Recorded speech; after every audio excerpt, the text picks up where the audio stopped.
The road to Zambia's independence was long, winding through decades of colonial domination, fierce political awakenings, and the crumbling of a hated federation.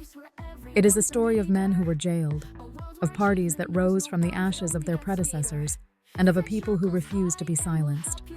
By tracing this journey, we see how a collection of territories called Northern Rhodesia transformed into the sovereign Republic of Zambia, a nation forged in the crucible of anti-colonial struggle. The seeds of discontent, early resistance, the foundations of Zambian nationalism were laid long before the first calls for Uhuru. In the 1890s, when the British South Africa Company, BSA Company, first began to impose its rule, many local leaders resisted. In the east, the Ngoni warrior king Mpezeni raised over 4,000 warriors, declared the colonial treaties null and void, and issued a declaration of war against the British in 1897. Though the rebellion was eventually put down, it set a powerful precedent of armed defiance. Meanwhile, in the west, the Lozi king Lewanika attempted a different path, seeking an alliance with the British crown, only to find himself deceived by the Lochner concession, which handed his kingdom's resources to Cecil Rhodes's company. These early acts of resistance, whether by spear or by pen, planted the first seeds of a collective African political consciousness.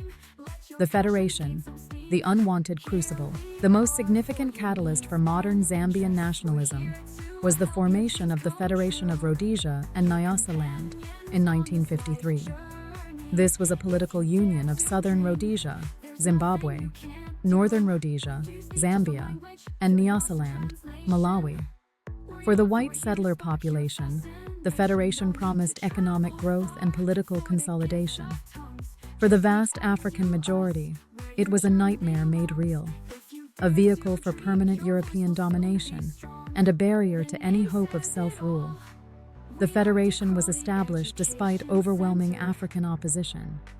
Africans in Northern Rhodesia organized mass protests, boycotts, and delegations to London to fight the amalgamation.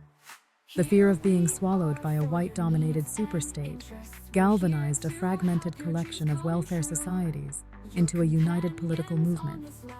The Federation, intended to entrench colonial power, instead became the unwanted crucible that forged a new, militant generation of nationalist leaders.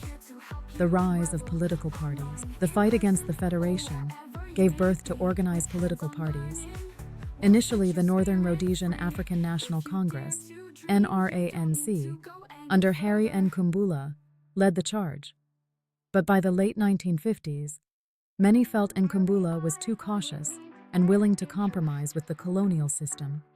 In 1958, a younger, more radical faction led by Kenneth Kaunda broke away to form the Zambian African National Congress, ZANC, which dared to name the country Zambia before it even existed. The colonial authorities responded swiftly, banning ZANC in March 1959 and imprisoning Kaunda. However, the movement could not be killed. While Kaunda was in jail, his followers simply reorganized, launching the United National Independence Party, UNIP, in October 1959. Upon his release in January 1960, Kaunda assumed leadership of UNIP, and the party grew at a spectacular pace, becoming a mass movement that organized civil disobedience campaigns and strikes across the country. The march to the ballot box. The early 1960s marked the end of the colonial era in Northern Rhodesia. The 1962 general election was a turning point. It resulted in a political stalemate. The white-led United Federal Party, UFP, won 16 seats, UNIP won 14, and Nkumbula's ANC won 7. In a dramatic and strategic move, Nkumbula agreed to form a coalition government with Kaunda's UNIP, effectively uniting the African nationalist forces and isolating the white settlers. This coalition made the continued existence of the Federation untenable. The colonial structure, built on racial division, finally collapsed. On December 31, 1963, the Federation of Rhodesia and Nyasaland was officially dissolved. The final steps and the Lumpa Challenge. With the Federation gone, the path to independence was clear. In January 1964, UNIP won a landslide victory in the general elections, capturing 55 of the 75 seats in the Legislative Council. Kenneth Kaunda became the Prime Minister of Northern Rhodesia. However, the final months before independence were not entirely peaceful. A religious sect known as the Lumpa Church, led by the prophetess Alice Lenchina, clashed violently with UNIP supporters.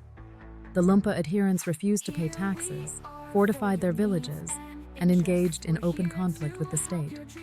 The uprising was brutally suppressed, with hundreds of lives lost, but it did not derail the independence process. Independence, the birth of Zambia. Finally, on October 24, 1964, the long-awaited moment arrived. The British Parliament passed the Zambia Independence Act, which declared that on that day, the territories of Northern Rhodesia would cease to be a protectorate and shall together become an independent republic under the name of Zambia. At midnight, the Union Jack was lowered, and the new green, red, black, and orange flag of Zambia was raised over Lusaka.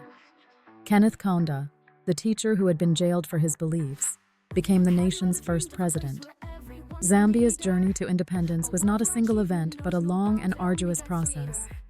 It was born from the early spears of Ngoni warriors, the petitions of welfare societies, the thunder of mine workers' strikes, and the defiant spirit of political parties that refused to die. From the ashes of the Federation rose a new nation, finally master of its own destiny.